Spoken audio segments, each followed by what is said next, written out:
Hi hello ವೀಕ್ಷಕರೇ, welcome back to my YouTube channel. I hope ಎಲ್ಲರೂ ಕೂಡ ಚೆನ್ನಾಗಿದ್ದೀರಾ ಅಂತ ಅಂದ್ಕೊಂಡು ಇವತ್ತಿನ ಈ ಒಂದು ವಿಡಿಯೋನ ಶುರು ಮಾಡ್ತಾ ಇದ್ದೀನಿ. ಸೊ ನಿಮಗೂ ಕೂಡ ಇವತ್ತಿನ ಈ ವಿಡಿಯೋ ಯೂಸ್ಫುಲ್ ಆಗ್ಬೋದು ಅಂತ ಅಂದ್ಕೊಂಡಿದ್ದೀನಿ.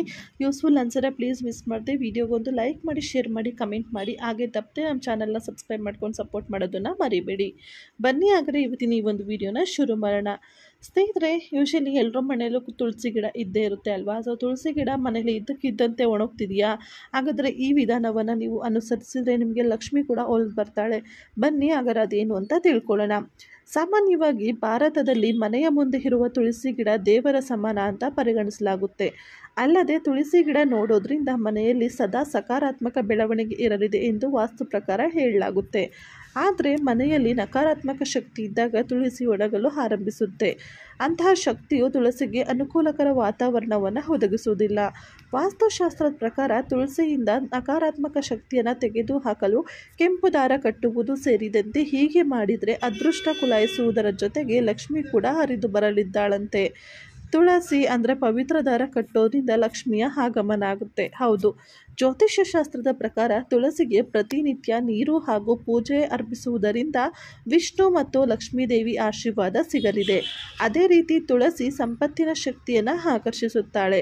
ಹೀಗಾಗಿ ತುಳಸಿ ಕಾಂಡದ ಮೇಲೆ ಕಾವಲ ಅಂದರೆ ಪವಿತ್ರ ದಾರ ಕಟ್ಟೋದ್ರಿಂದ ತುಳಸಿ ಗಿಡ ಒಣಗಲ್ಲ, ಅಲ್ಲದೆ ಒಣಗುವುದನ್ನು ತಡೆಯುತ್ತೆ. ತುಳಸಿಯು ಸುತ್ತಲಿನ ಶಕ್ತಿಯು ಮೊದಲಿಗಿಂತ ಹೆಚ್ಚು ಸಕಾರಾತ್ಮಕವಾಗುತ್ತದೆ. ಆರ್ಥಿಕ ಲಾಭಗಳನ್ನು ತಡೆಯಲು ತುಳಸಿಗೆ ಪವಿತ್ರ ದಾರವನ್ನು ಕಟ್ಟಿಕೊಳ್ಳಿ. ಪವಿತ್ರ ದಾರ ಕಟ್ಟೋದು ಹೇಗೆ ಅಂತ ನೀವು ಕೇಳ್ಬೋದು. ಶುಕ್ರವಾರದಂದು ತುಳಸಿಗೆ ಕೆಂಪು ಬಣ್ಣದ ದಾರವನ್ನು ಕಟ್ಟಬಹುದು. ಮೊದಲು ಸ್ನಾನ ಮಾಡಿ ನಂತರ ಒಂದು ತಟ್ಟೆಯಲ್ಲಿ ದೀಪ, ಪಾತ್ರೆಯಲ್ಲಿ ನೀರು, ಗಂಜಲ, ಹಾಗೆಯೇ ರಂಗೋಲಿ, ಸಿಹಿ ತಿಂಡಿಗಳು, ಹಾಗೆಯೇ ಅಕ್ಕಿ ಕಾಳುಗಳು ಮತ್ತು ಕೆಂಪು ಬಣ್ಣದ ದಾರವನ್ನು ಇರಿಸಿ. ಇದಾದ ನಂತರ ತುಳಸಿಯನ್ನು ನೀರು ಮತ್ತು ಗಂಗಾ ನೀರಿನಿಂದ ಸ್ನಾನ ಮಾಡಿ ಬಳಿಕ ತುಳಸಿಯವರ ಮುಂದೆ ರಂಗೋಲಿ ಅಂದರೆ ಸ್ವಸ್ತಿಕವನ್ನು ಮಾಡಿ ನಂತರ ಅನ್ನ ಮತ್ತು ಸಿಹಿ ತಿಂಡಿಗಳನ್ನು ಅರ್ಪಿಸಿ ತುಳಸಿ ಗಿಡದ ಮುಂದೆ ದೀಪವನ್ನು ಇರಿಸಿ ಮತ್ತು ಕೆಂಪು ಬಣ್ಣದ ದಾರವನ್ನು ಕಾಂಡ ಮತ್ತು ಮಡಕೆಯ ಸುತ್ತಲೂ ಸುತ್ತಿ. ತುಳಸಿ ಕಾಂಡಕ್ಕೆ ಕಟ್ಟುವ ಕೆಂಪು ದಾರ ತುಂಬ ಬಿಗಿಯಾಗಿರಬಾರದು ಎಂಬುದನ್ನು ನೆನಪಿನಲ್ಲಿಡಿ. ದಾರ ಕಟ್ಟುವಾಗ ನೀವು ಕೆಲವು ವಿಷಯಗಳನ್ನ ಕೂಡ ಗಮನದಲ್ಲಿಡಬೇಕಾಗುತ್ತೆ. ಜ್ಯೋತಿಷ್ಯ ಶಾಸ್ತ್ರದ ಪ್ರಕಾರ ತುಳಸಿ ದಾರವನ್ನು ಕಟ್ಟುವಾಗ ಕೆಲ ವಿಷಯಗಳನ್ನು ನೆನಪಿನಲ್ಲಿಡಬೇಕು. ಅಲ್ಲದೆ ಕಾರ್ಯವಿಧಾನದ ಬಗ್ಗೆ ಕೂಡ ಕಾಳಜಿ ವಹಿಸಬೇಕು. ತುಳಸಿಯಲ್ಲಿ ದಾರ ಕಟ್ಟುವಾಗ ಮನಸ್ಸಿನಲ್ಲಿ ಯಾವುದೇ ರೀತಿಯ ನಕಾರಾತ್ಮಕ ಆಲೋಚನೆಗಳು ಬರಬಾರ್ದು.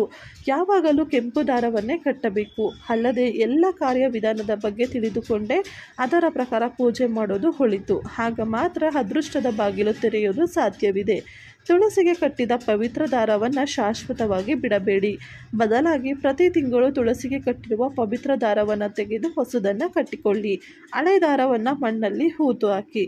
ಸೊ ಇದಿಷ್ಟನ್ನು ನೀವು ಮಾಡ್ತಾ ಬಂದಷ್ಟು ಕೂಡ ಸ್ನೇಹಿತರೆ ನಿಮ್ಮ ತುಳಸಿ ಗಿಡ ಕೂಡ ತುಂಬಾ ಫ್ರೆಶ್ ಆಗಿ ಇರುತ್ತೆ. ಹಾಗೆ ಯಾವುದೇ ಕಾರಣಕ್ಕೂ ಕೂಡ ಅದು ಒಣಗೋದಿಲ್ಲ.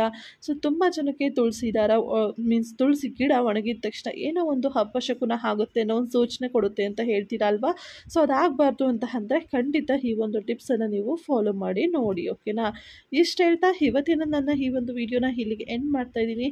So thank you so much for watching. ಈ ಒಂದು ವಿಡಿಯೋ ನೋಡಿರೋ ನಿಮ್ಮೆಲ್ಲರಿಗೂ ಧನ್ಯವಾದಗಳನ್ನ ತಿಳಿಸ್ತಾ ಈ ಒಂದು ವಿಡಿಯೋ ಏನು ಮಾಡ್ತೀನಿ. ವಿಡಿಯೋ ಇಷ್ಟ ಆದರೆ ಗೊತ್ತಲ್ಲ ಏನು ಮಾಡಬೇಕಂತ. Like, share, comment and please subscribe to my YouTube channel. Thank you so much for watching. Take care.